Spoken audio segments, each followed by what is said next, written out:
come mai c'è questo pupazzo e non c'è la stella? If you want to hear a little heartwarming Christmas story and learn a bit of vocabulary to describe your favorite Christmas decorations, keep watching.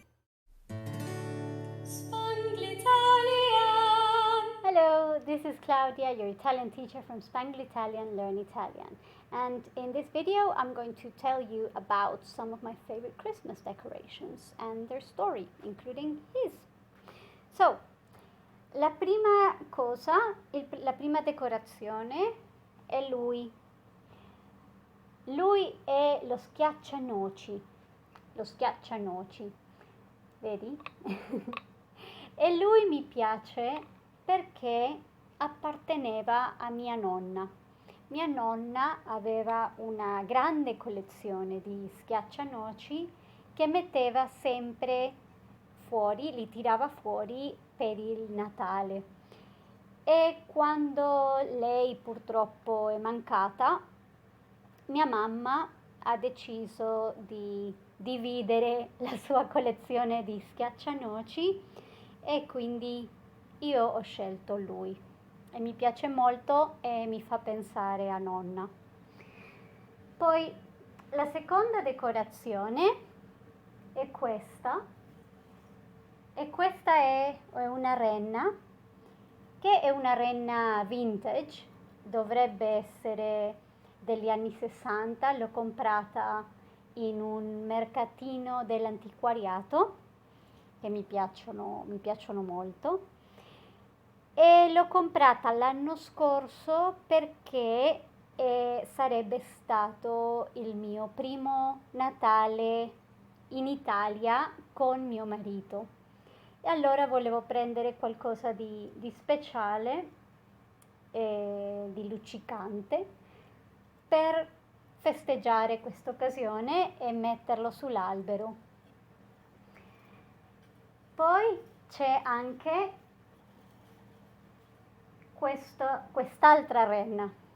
Capirai che mi piacciono le renne. E questa renna è anche vintage perché avrà almeno 35 anni come minimo, e questa è una renna che mi ricordavo di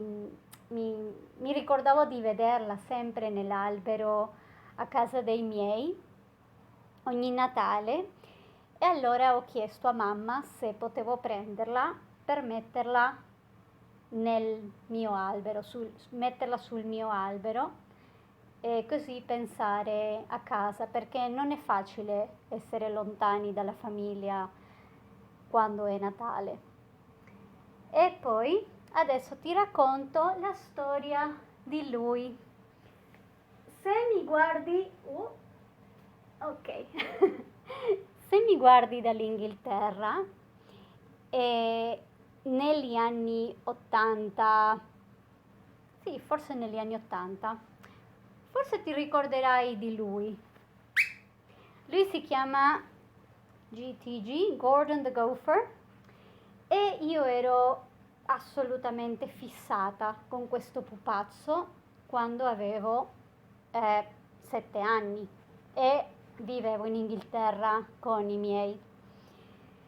E un Natale, il Natale che sono stata lì quando ero bambina, ho detto a mamma, ai miei genitori, voglio assolutamente questo pupazzo, l'ho visto in TV, l'ho visto nei negozi, voglio assolutamente averlo. E non ero l'unica bambina a volere questo pupazzo, lo volevano tutti, e allora giustamente non si trovava da nessuna parte nei negozi. E mia mamma mi ha detto, mi dispiace, ma purtroppo non c'è, non si trova, dovrai scegliere un altro regalo. E allora io credevo molto a Babbo Natale, e allora ho scritto la letterina per lui e gli ho detto, ti prego Babbo Natale, sono stata una brava bambina, portami il Gordon the Gopher che lo voglio veramente. Ed ecco che il giorno di Natale, la mattina di Natale, sono scesa, abitavamo in una casa a 2 piani, quindi sono scesa per le scale e ho visto l'albero e ho visto sotto l'albero lui.